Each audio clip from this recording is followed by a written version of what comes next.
Live, the weekly show for men who are thinking about going through or recovering from divorce. I'm John Knocklinger, the men's divorce coach and mentor. To join our free men's divorce support group, head over to mensdivorcenetwork.com. Today, my guests are Nikki DeBartolo and Benjamin Heldfond, the co-authors of Our Happy Divorce. Guys, this is an incredible book, which I actually read this past weekend, where Nikki and Ben talk about their divorce process, how they decided to choose an amicable path in order to put their then son first, which is something we advocate for frequently on this program. And they discuss what post-divorce life has looked like for the two of them. I'm so excited to have them here today. Thank you both for being here. Thank you so much for having us. Yeah, thank you very much for having us. It's absolutely my pleasure. I have to say, I'm obsessed with your story. As a divorce attorney for almost 20 years, I can say that your story is unique, but it really shouldn't be. There's really no reason that people cannot successfully navigate divorce and have a solid relationship with their child and their co-parent after divorce.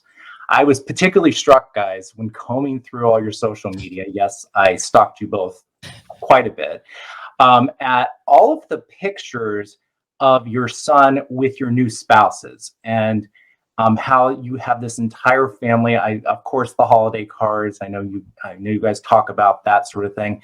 It was so wonderful. I'm really excited for you guys to share your story so that people can understand that divorce doesn't have to be bad. So, Nikki, let's start with you. For the listener who may not know your story, how long were you guys married? How did it end? And how old was your son when it all went down? Well, we were married about seven and a half years. I always joke that it was like the 7-year itch. We probably happened at year 6 and it just kept itching till year 7. No, I'm kidding. Sorry, Ben. Our son was about 3.5 when we got divorced. And I think what's important for people to know ahead of time is the fact that what we have now, we didn't have then. So we started out our divorce at like the same way that most people start their divorces out. A little contentious, a little like dropped the child off when didn't want to look at each other, didn't really want to talk about it. Everything went through a text message. It was probably not the nicest text messages, but what we've done got us to where we are today. And I think that's important to know that it wasn't overnight. Right. And Ben, I was reading how you were staying, when you guys had separated, staying at a hotel, sneaking in the morning before your son got up. That's a story that a lot of people have been through. What was that like exactly? And I know your son was young and he may not have really noticed what was going on, but how was that process? Well, I think Nikki touched on it. I mean, all divorces, I think, are a petri dish for disaster, or a high conflict divorce. And ours was no different. Marriages don't end on winning streaks. And there's that sort of hell loop of maybe even after we've made the decision, but definitely before of, should we stay together? Should we not stay together? How do we deal with the kids? And that's purgatory. And so it was not easy. It was not easy to, regardless of how old he was, to sort of try to pull one over on our son, or at least think we pulled one over on our son. And this is the interesting thing is, he was 3.5, 4. And, I would come home in the morning, before he woke up, and then leave after he went to bed, thinking we were being, the greatest parents getting divorced ever. And then one day parents getting divorced ever. One day he asked Nikki, "Where did Daddy sleep last night?" And Nikki, sort of probably got all flushed and her heart started racing, and she said, "In the bed." And he said, "But how come his side of the bed isn't messed up or look like it's been slept in?" So. That was at 3.5. Right. And so, I think that at least we didn't give our son credit enough for being aware of what was going on, at that particular time, because he knew. I don't know if he knew, but he knew that I didn't sleep in the bed. He was aware, definitely. Yeah. So Who decided that you were going to move out, Ben? Was that a mutual decision? Did you just decide to move out of the house? What happened? I think like I said, that it wasn't a singular event. It wasn't. I had moved out before, moved back in. It sort of was a crescendo to the to the main decision. But at the end of at the very end, the last, I guess, decision of divorce or separation or whatever was made by me, and it wasn't made in a very it wasn't made in a fashion that I'm very proud of today. That's my favorite story. I know it is. It is, and I'm not laughing at it, but I do laugh at you for this part of the story. It's very dramatic. It's very unbent. It's very me in a lot of ways, because usually it's it was anger. And this one was dramatic and vindictive and whatever, but I don't even remember what happened. I think it was something that she had said she wanted to work on the marriage again, and I'd heard it before, and she had started this business and was spending a lot of time in LA. And anyways, I think I saw her calendar, which Nikki's famous for, on the fridge, and here's this woman who tells me she wants to work on the marriage, and she's gone the next however many weekends and weeks to LA. At that point, it was the done moment. You talk about the done moment. And what I did was I went looking through our pictures, and I found a picture of her and I in Asher. And I ripped it up, took off my wedding ring, and put the wedding ring right in the middle of the ripped picture on her kitchen bathroom sink counter. So I couldn't miss it. And packed up, and that was it. Very dramatic. Very dramatic. And I still to the stand. I'm like, that was your most dramatic moment. So not like you usually are, huh, Ben? No. And it was, look, at the end of the day, it was meant, I took the time. I don't know what I was thinking at the time. It was meant to jab me. Yeah. I looked through pictures. I know that it was sort of like that blackout moment, right? Where there was so much emotion and they all had come to the top. But I do remember looking through pictures, trying to find that picture, picture perfect picture, and ripped it up and put it on the wedding ring, or put the wedding ring on it and left. And I think it sent a pretty clear message.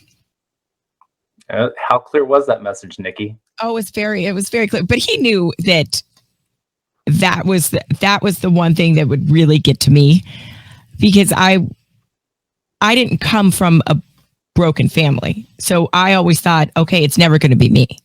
Like, that's never going to be me. I'm going to have that, my son's going to grow up exactly how I grew up. And I think he knew that was like the dagger in my heart.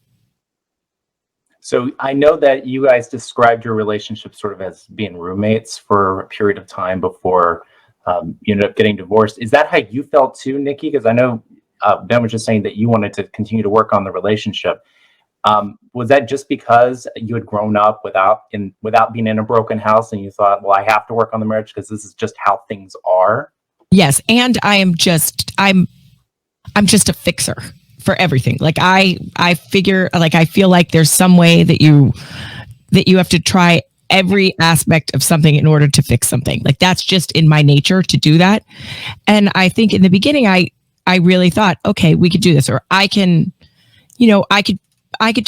stay married and we'll figure it out. Maybe we could be friends, or we could, but quickly I was like, okay, yeah, this is not going to work. Like, it's not going to work for him. It's not going to work for me. And it's not going to work for our son, because he's going to see right through it. And I didn't want him to grow up and not understand what it meant to be in a relationship where you saw so much love together between two people, because I want him to be able to find that.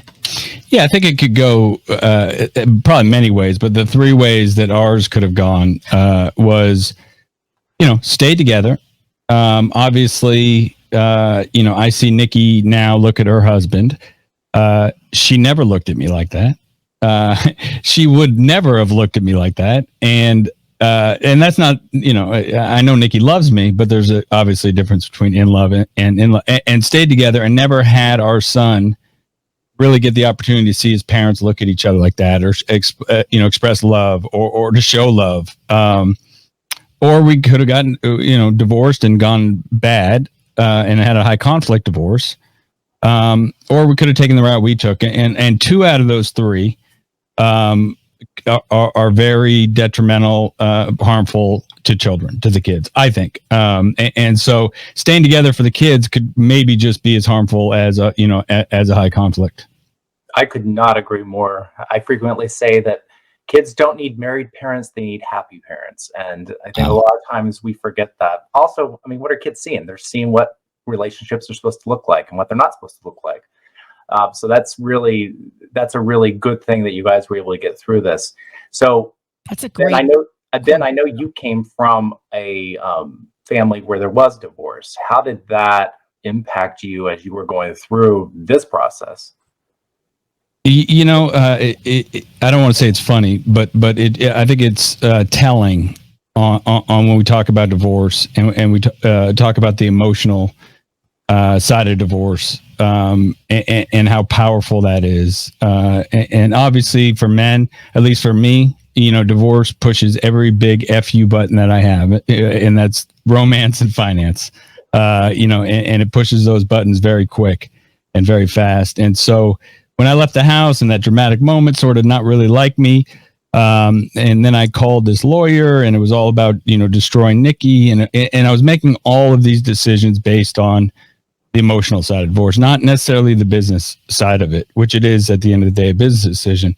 And yet I was still, even in my experience with my parents and being caught in that high conflict, being used as blocking and tackling tools, being used to get back at the other parent, weaponized, if you will. I was still, for a period there, willing. I think it was, at least I hope it was unconsciously, but going to put our son Asher through the same thing that I went through with my parents' divorce from the age of 13, all the way up until After we got married, 30 something years old.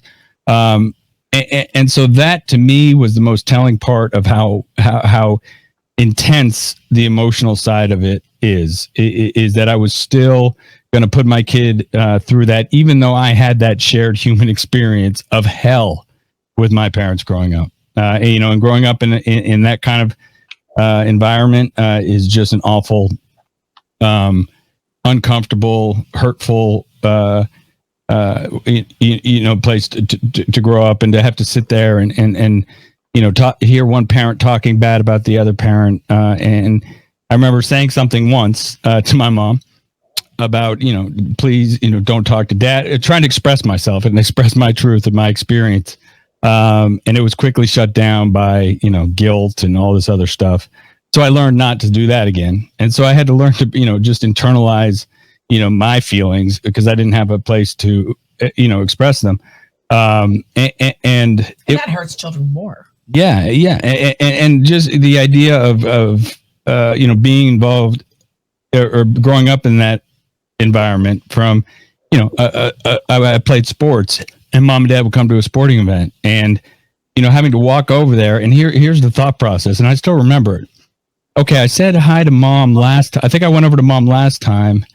Maybe I should go over to dad, or did I go over to dad last time? And is it mom? And then you knew they were going to remember. Right. And then, graduation, 21st birthday party, like having to think about where mom and dad are going to sit. I mean, it's just a terrible place to be. So I obviously long-winded, welcome to Ben's world, but it shows, and it should show people, at least I hope it shows people, the power of the emotional side of divorce, even through all that hell, drugs and alcohol, struggled with drugs and alcohol, and so much more problems growing up. I was still, for a period there, going to put our son through that.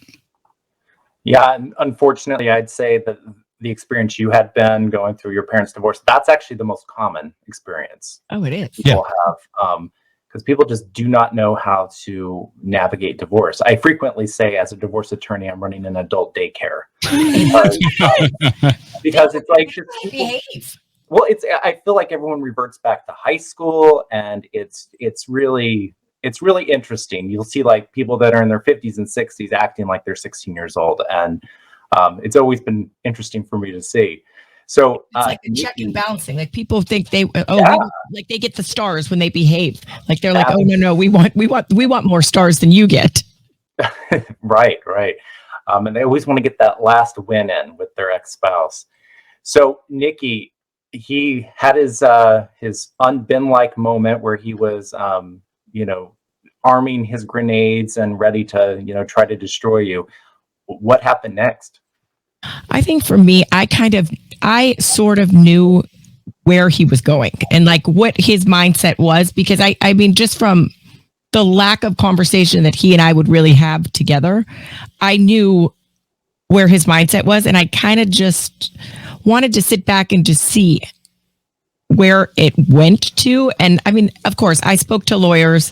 I didn't really hire a lawyer. I had like lawyers that were friends of the family that I tried to, just talk to in order to figure out like what steps I was going to take. And they kept saying, because they also knew Ben, like most of the people that I would speak to, and they're like, just give him time, just give him time, which for anybody that knows me knows that's giving anybody time is not really in my vocabulary.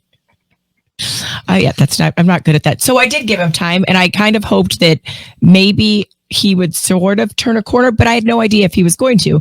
So I realized that, okay, if I have to fight this, I'm going to fight it, but that's not the way I wanted it to go. And Ben, you went to an attorney. Did you hire them, or did you just consult like Nikki was just talking about? Well, I think I'm talking to a recovering lawyer, divorce lawyer, right? Okay, so I can speak freely. I would just recommend through my experience and a lot of what we've learned since we put out the book. Obviously, we're not divorce experts or lawyers or therapists, but when I look at everything we did wrong from the moment we got divorced or decided to get divorced, I look at that phone call, the first phone call, and I ripped up the picture. I put we've gone through that. We don't need to, we can though if you want. No, that's all right. I know it's your favorite, but we don't have to keep on, unturning that. But, I made a call to, a friend who was a lawyer and asked him who the best lawyer was in town and who the biggest pit bull was. And that was my first phone call, was to the lawyer. I had a meeting with him. He sat there and he told me everything I wanted to hear. And he told me I could get everything that I wanted. But here's the thing. I'm not coming in that meeting as a business person or as someone with level head. I was coming at that meeting as an emotional wreck who wanted just one thing, and that was to destroy Nikki, no matter what was in our way, including my son or our son. And I think, and I don't know if you agree, but I should have known when he sat there and told me everything I was going to get, or everything I wanted I was going to get. I think that should be a tale to run, because there's no way, right? There's no way in the history of negotiations you get everything that you want. But I told Ben that he just changes the name on the brochure. I mean, on the little packet of divorce stuff, that he just changes people's names. So I hired him, because he told me I was going to get everything and give him a nice retainer. And a couple days later, and I told him what I wanted. And a couple days later, he sent me this, War and Peace, Art of War game plan on destruction of Nikki. And it was 30 something pages long. And I kept it in my bag for a while. I didn't read it, and I was on a red eye back from LA, back to Tampa, and I pulled it out. And I don't know what it was. I don't know if it was because it was red eye and I was exhausted, or I don't know if it was that, ugly neon, light overhead light. But I got a couple pages into it, and for the first time in I don't know how long, I had clarity. I had some sense of clarity, some sense of, my experience with my parents, and that there's no way in the history of relationships that it could be all one person's fault, right? No matter what the other person did or didn't do, or all this stuff, that it takes two to make a relationship. It takes two to ruin it. So, and I got, I just got that, sixth sense, that intuitive thing where I didn't want to put our son through that.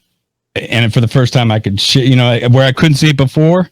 And I stopped reading it after, 2 pages, 3 pages, and put it away. And I basically knew how that movie ended, right? I had watched that movie, for my whole upbringing, my childhood and even adulthood. And so why did I think that was going to be a different ending to that movie that I've seen so many times? And so Monday I called the lawyer. I said, thank you, but no, thank you. And then I called Nikki, and I told her I needed, some time, some space. And, like she said earlier, she'd always been gracious. Can you say that again? I'm saying in the divorce. No, right. not a blanket graciousness, but, she said, take as much time as you need. And so then I made my, second call, which should have been my first call. And that was to a therapist. And I had some, soul searching, and I'm also a member of a 12-step group for a long time. I called my sponsor there, and I just got to work. I got to work on my side of the street. And as hard as it was during the process to not look over at Nikki's dirty, disgusting, messy street, I just focused on my side of the street with this therapist and with my, sponsor. And, I wish I could say it was took a long time, but it didn't take that long to realize, what? I wouldn't want to be married to me either. I wasn't the man, the father, the husband, the person that I actually had sort of envisioned, or thought I was. And the way that I, kept that vision was kept on pointing the finger at her. I think we all did. I mean, I think I did the same thing. I thought, when we were married, why? I mean, I'm like the perfect wife. I'm like, just don't make this. We all think that we are better than we are, especially when you're going through, issues at home. You want the only thing you want to do is blame the other person. So I think that's where we both got stuck. It was blaming each other instead of trying to figure out, okay, wait a minute. It's not all him. It's not all me, but we need to figure out how we, as you like to say, clean up our own side of the street, because I can't clean his street. And he wasn't able to clean my street. So until we can clean our own, and I too found a therapist and I started working on myself, and I didn't really know that's what he was doing, but it kind of worked out where we were both kind of doing the same thing. And I think, the therapist helped me quickly realize that you're not fixing this. You can fix you, but you can't fix this. Like doesn't seem to be in the cards for the two of you. So you need to fix you, and then together you can fix this in a different direction. Yeah, and I think we got at the end of the day, looking back on this why this book was so much fun to write and do with Nikki, because we got lucky. At the end of the day, we did some things right looking back, but that call, that lawyer, could have been, the not our happy divorce, or the idea that we didn't, because I don't think it was as, call people like you or coaches or, stuff that's available today, but we were still doing it individually. It wasn't like we sat down and said, okay, you go to therapy. You really coaches like when no, that wasn't a big thing. Like there wasn't anybody for us to call. Yeah, a therapist. It was just somebody to talk to, right? It was just somebody, to not talk to about what you're going to get or who you want to hurt or whatever. But it was somebody to talk to about, what was going on with us. But we were doing it separately. It wasn't like we sat down and had a divorce plan and a parenting plan and decided to go see. We were really I'd go see John. Nikki would go see whomever, and we would come back. But we just did it individually.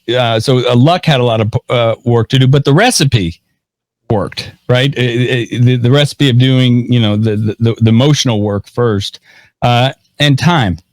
I think time and space. I don't know. You've been around a lot longer than we have. I've yet to hear about an award for getting divorced the quickest or the fastest. Except for a lifetime of misery, and a black cloud that follows you and your kids around for the rest of who knows however long. Yeah, everything you guys have been saying is music to my ears. 95% of divorces, I say, is emotion. So that's why getting that therapist involved early on is so important, so you can cut through all that stuff.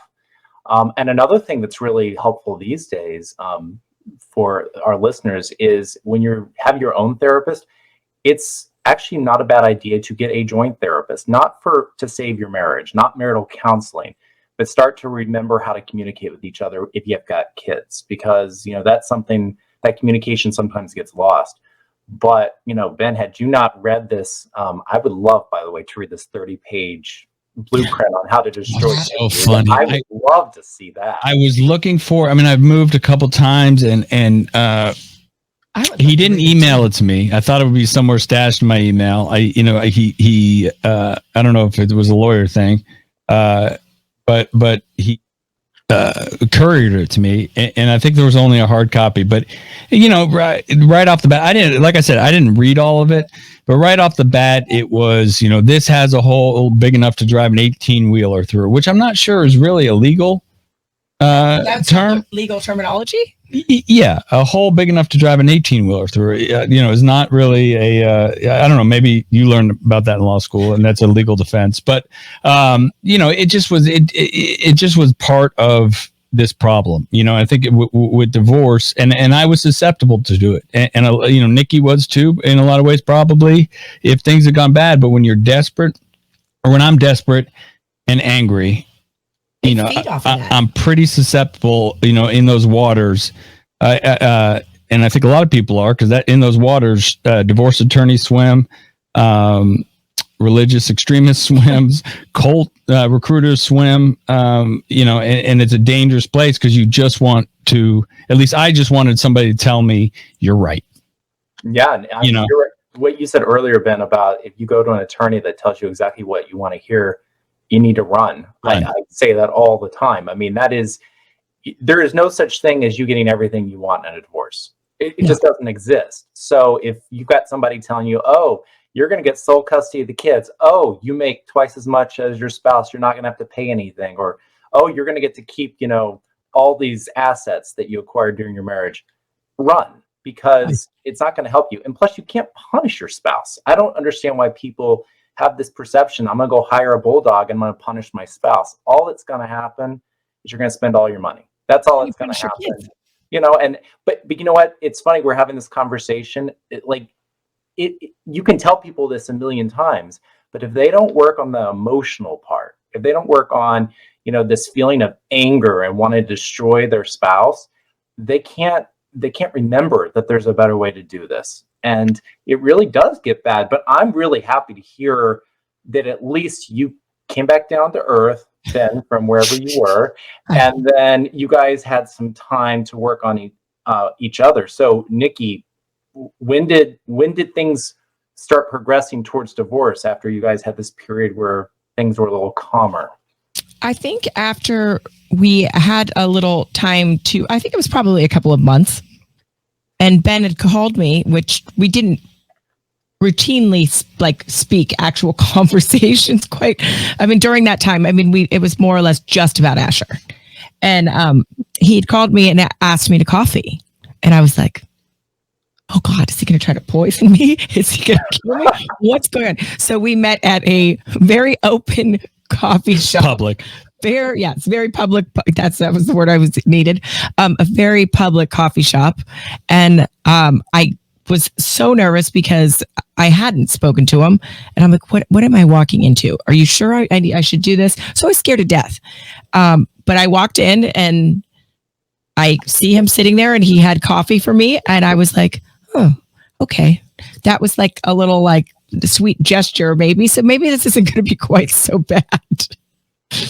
But it wasn't. And it was nice. And that was the first time we sat down. And one of the first things he said to me was, do you I think I apologize first. Oh, sorry. Yes. Yes. Oh, I forget the apology because it never happens. You did apologize. And I, in turn, apologized to you. And and he looked at me and he said, do you have any problem with joint custody of our child?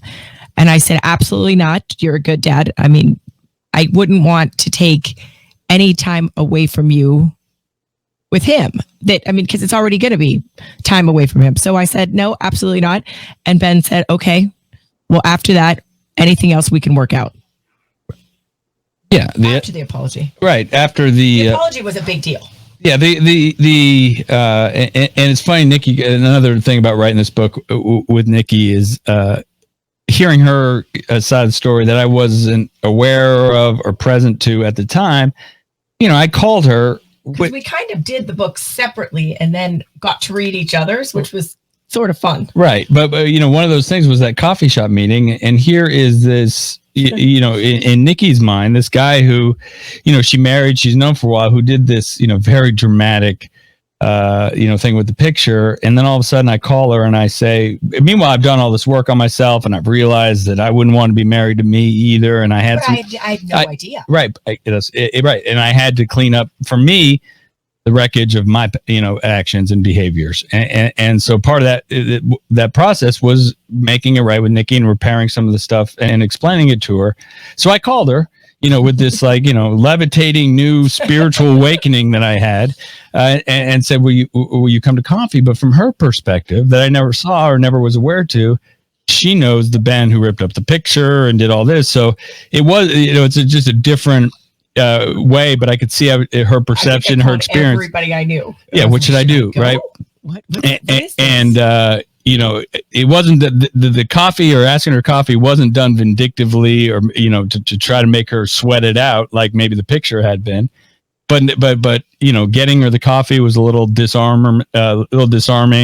And we sat down and we just had a real, authentic, intimate, not in obviously a sexual way, but for the first time, a genuine conversation and apology where we hadn't had that before. And I was able to express, that I was sorry and I understand it and, all this stuff. And, like she said, she then in turn apologized to me. Now, I didn't go into that coffee shop even wanting to ask the question about 50-50 or anything. There was no intention behind it. There was no purpose except for just to finally clean up my side of the street and acknowledge to Nikki that my side of the street was very dirty.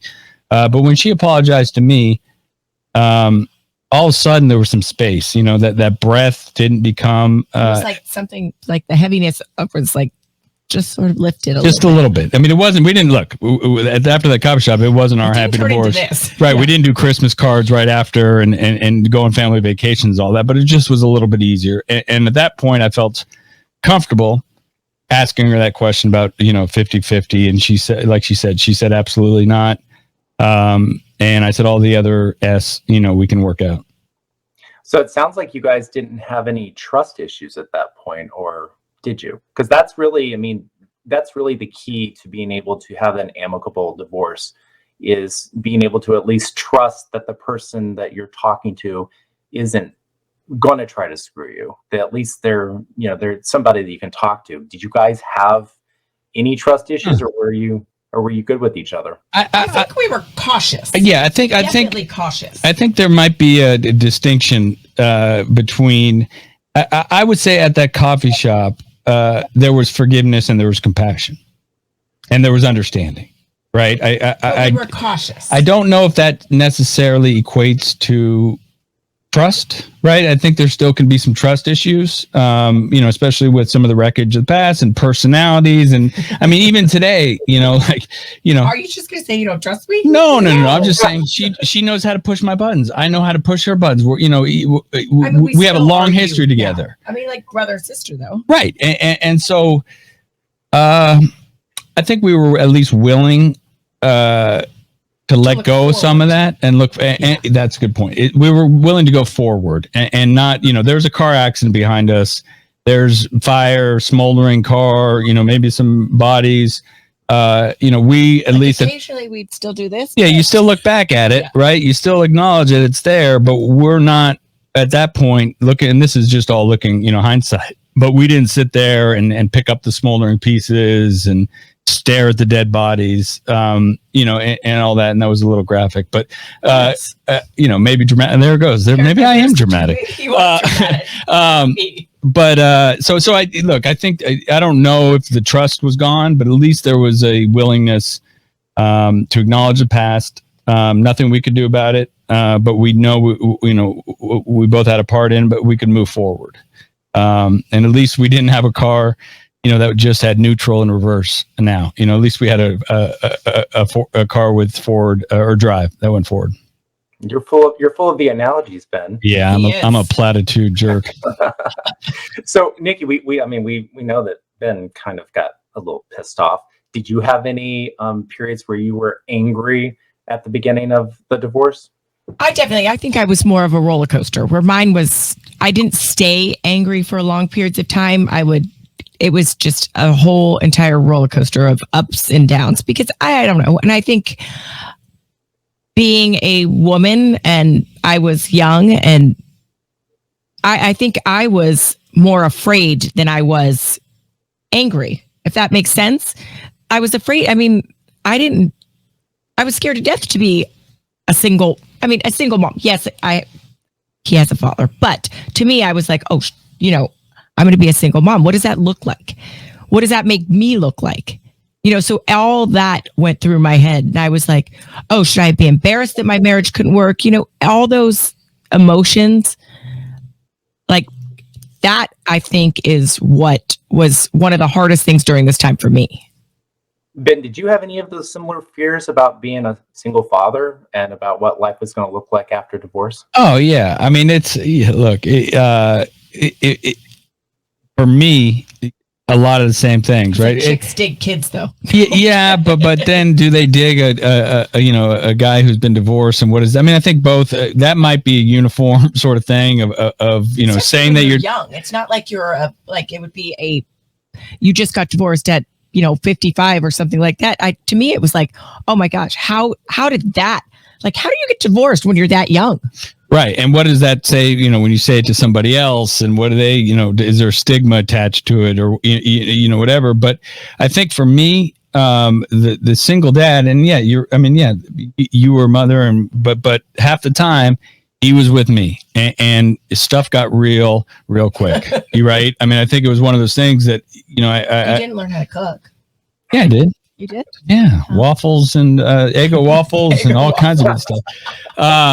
But the the idea that I went through my therapists and everything that I had mentioned, that I wasn't the dad that I thought I had, and that's, I guess, easy to say in intellectually, but in practice, and having him, half the time, and not having Nikki around to pick up the slack, like or actually not pick up the slack that I left, but being present and waking up and taking him to school and all the other stuff that sort of, dads do that I wasn't doing. It got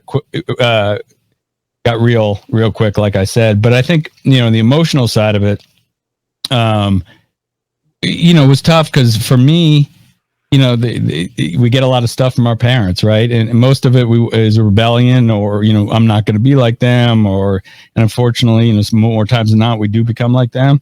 Or we rebel extremely against it. But the shame, for me, was a big part of it. And that I did it, right? Even though I'd been through the stuff of my parents can't believe I got divorced, and so there was a lot of shame. There was a lot of, internal, beating myself up, and, negative talk and all that other stuff. So it was a tough emotional side, even after the divorce. But now there's not that, because we turned it into something magical. Yeah. And I think too, for me, like one of the scariest things for me was, since I am a type A personality and I like to do everything. True story. Yeah, that it was like, what's his life going to look like at his dad's? Like, what's he going to be doing? Who's going to wash his clothes? Who's going to feed him? Or is he going to be eating? Like, is he going to get to school on time? Yeah. Is he going to come home alive? And let me ask you, did he ever come home? Did he come home alive every time? Did I give him with all fingers and toes, except for that stitches a couple times? Yeah. But yes, but it's scary. It's scary as a mom to just go, like, here's the thing that means the most to you in your entire life, and somebody else is going to have him without you. Yeah, it's somebody who likes to be, I guess, being caregiven is a good feeling, in a marriage. And as a man, Nikki's a, extremely good caregiver. But as your ex-wife, that was one of the, big things is that, okay, do you have everything? Do you have everything?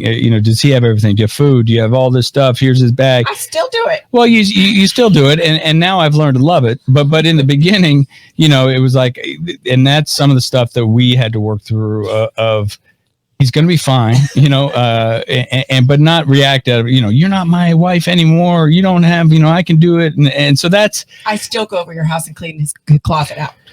She does. She does. Absolutely. I mean, that guy come home or wake up and, hear some rumbling in his. I'll be in the closet like this. This doesn't fit him. This doesn't. I got to tell you, you both are just really crystallizing the fears that most people have when they go through divorce. I mean, what you guys are describing is basically everyone I've ever divorced, what they'll admit, when no one's looking, they'll admit these fears that they have. And so it is really important to realize you're divorcing somebody who's going through a lot of things too. It's not just one person going through the divorce. Wow. Everyone's feeling it. And, if at least you can acknowledge that, you'll go a long way towards having a better divorce. But this whole Our Happy Divorce really centered around your son. And when did he become aware that you guys were not going to be living together as a family anymore? I don't know. I mean, I think early on. I mean, he was, 4. Yeah, I think after he had made that comment about the the bed, and then he had made some other comment about the boxes, and then it was a conversation. But we never had, we didn't have boxes out in the house. That was the one thing that we did. We didn't want him to see them. Although he will tell us to this day that he did see one. I don't believe it. He told me that last week. Did he really? Yeah. And that's the only thing I'm not laughing at that for that reason, but it's just funny that he still brings that up. And so, I think I don't think we sat him down and we had this conversation. Now I had already gotten a place before and it was this great loft, cement ceilings. We could play. Really great for a kid. I'm kidding. Well, it was great. It was great. He loved it. He still talks about it today, but and I'd already gotten it. And we sat him down and we said, Mommy, Daddy, love each other. We're not going to be living together, but here's this place that you're going to be living with Daddy. And we went, and right after the conversation, we went to go see it. And it was a tough conversation. I think it's tough if they're 4, 10, 14, 30, 40. But at that point, we had, it's funny. I don't even remember we tried to make it we named it the Boys Fort. So when he was with Daddy, he was at the Boys Fort. And so it was just, in the beginning, it was just boys that were allowed at the Boys Fort. Yeah. And I think Nikki came that, after we had that talk and showed Asher. And so I think that was our, way of, we call it, and I know it's probably not a therapy word, but we faked it until we made it, because I didn't want to be there. I didn't want to go over there. But but we did it because it was important for Asher to see that.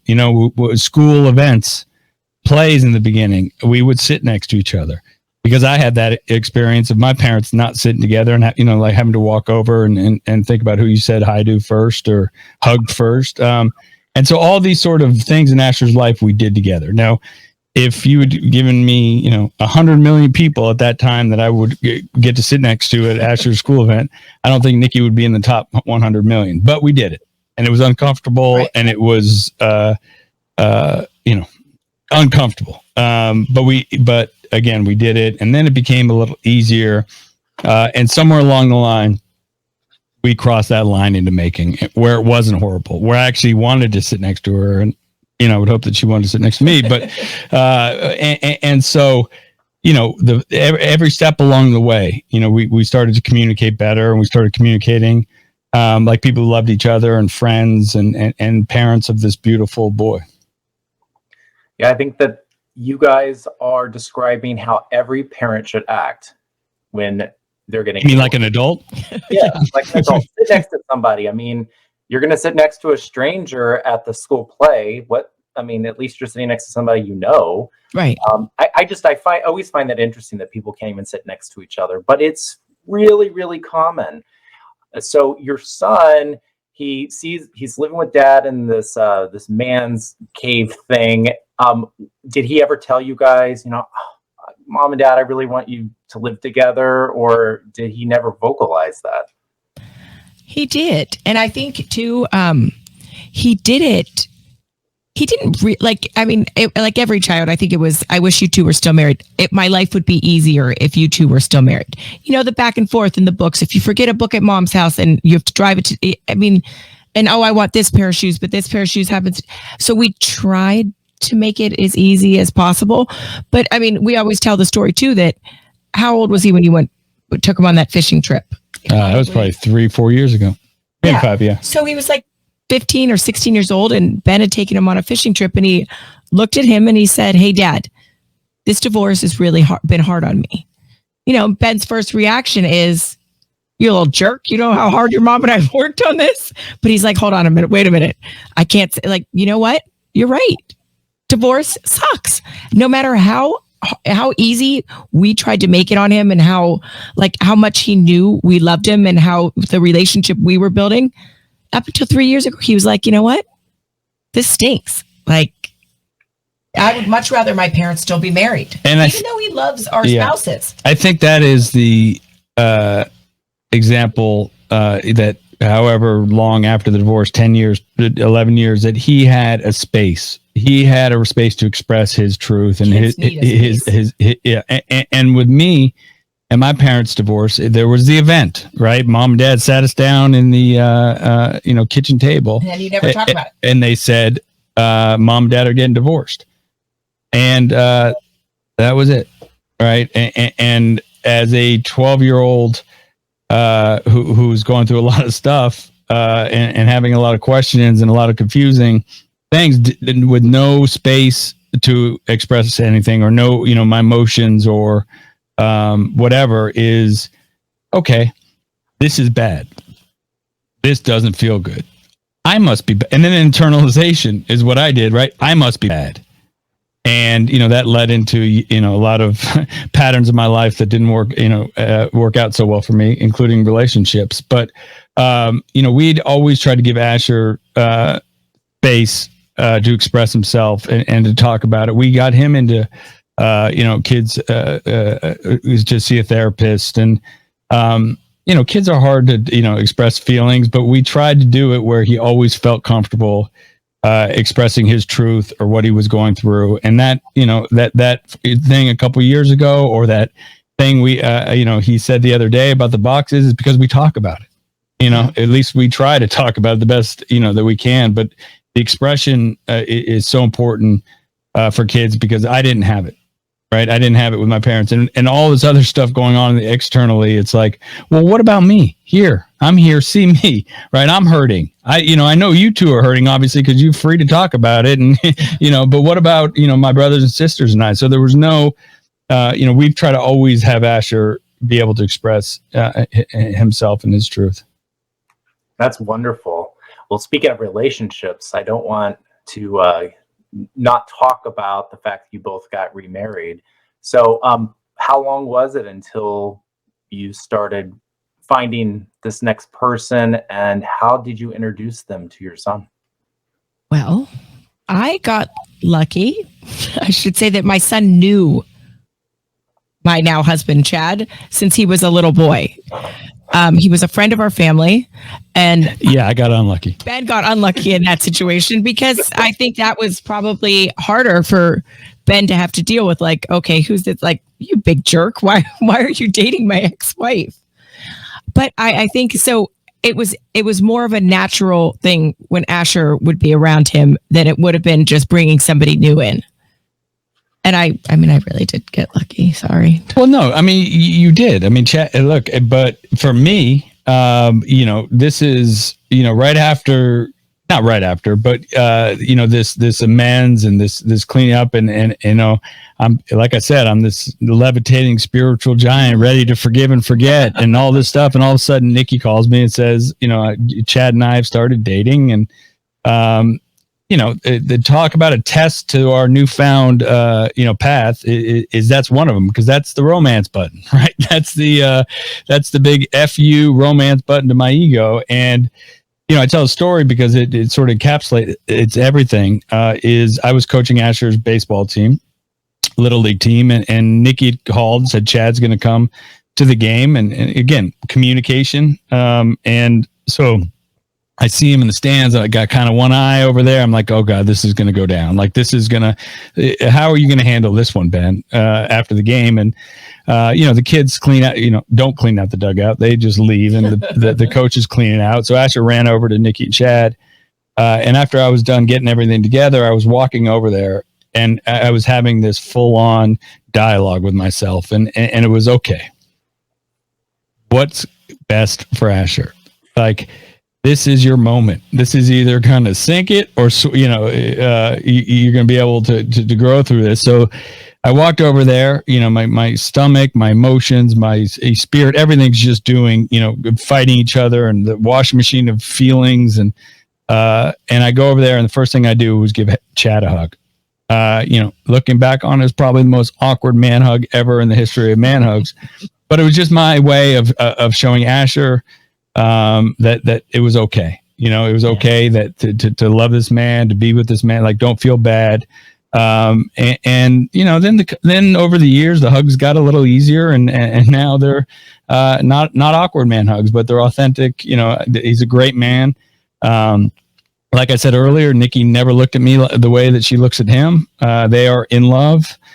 She's lucky. He's lucky, but most importantly, our son's lucky because he gets to witness what he would never have witnessed with Nikki and I. That's being the love part. Now he does get to witness his parents loving each other, right? Which is a great thing. But just like with my wife, he has now 2 examples.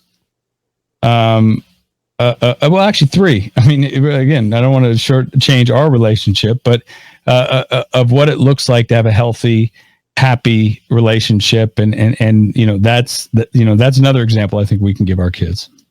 I don't think I've ever heard a ex-spouse talk about a ex-wife's new relationship the way I just heard you talk about Nikki. I know, it's almost better when Ben talks about it. Well, I have that shared experience. I don't, the dirty looks, and but just being aware of that, and she's happy. I mean, she's at the end of the day, happy ex-wife, happy life too. But we joke a lot because Chad and I, and that's why Nikki and Nadia, my wife, have such a good relationship, because we sort of have that shared experience of what it's like to be married to, to type A people. It's a power of relatedness. But it's absolutely true. Or we wouldn't have the relationship that we have, and we wouldn't go to UFC fights together. We wouldn't hang out with our son, go fishing, and all the other things that just Chad and I do with our son, and then that Nikki and Nadia do. It's you can't fake it that long, No, and I mean, I think it's important to talk about your relationship and the fact that when we broke up, Ben did what most men do. Sowed his oats with diamonds and chandeliers and whatever their names might be. And I had called him one day and I said, "Hey, will you do me a favor?" He's like, "What?" And I said, "I know you're dating. Could you just do me a favor and not introduce a bunch of women to our son?" And he did want to tell me to go. Right. I mean, that's almost like the reaction off or something. I don't know. I mean, look, that's the first, that when my ego is attacked, the first reaction is usually, who the hell are you? Or, the self-righteousness of who the hell are you to tell me who I can and can't bring around my son? Now, I've, at least with her in other areas, not reacted off that first instinct and thought about it for a second. And, at the end of the day, she was right. It is not best for Asher to have this revolving door of women in and out of his life. For what? For me? Right? No, it wouldn't be for him, right? It would just be for me. So I told Nikki, and swallowed my pride and swallowed my ego and said, "You're right," and I will make that commitment to you because she was right, and I think it was. And I was like, you could introduce us both at the same time. I think it was 9 months that Nadia and I dated before I introduced her to Asher, and I kept Nikki in the loop on that topic because it was important, and it was she's her mom, his mom, and she should know. And when I did introduce her, I let her know.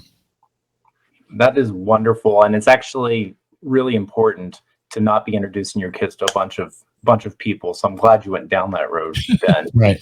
Because there's nothing that can screw up a kid more than not only are your parents getting divorced, but now dad's bringing all these other people around. Who are these people? Right. Yeah. And then you want to like one of them, and then they're gone. And unless you like trauma upon trauma upon trauma upon trauma, that's the route you could go, because in and out revolving door would have been just as traumatic as not just as traumatic, but another layer of trauma to what happened to his mom and I. Absolutely. Well, thank you guys so much. I wish I could talk to you guys for hours. Thank you. Your book, Our Happy Divorce, people can go and get it, and they can read even more details about what you guys went through, and particularly people that are thinking about divorce. You should go get it just so you can have maybe a blueprint to help yourself get through the divorce. I really feel like, I advocate a lot for going to mediation as opposed to ever going to attorneys.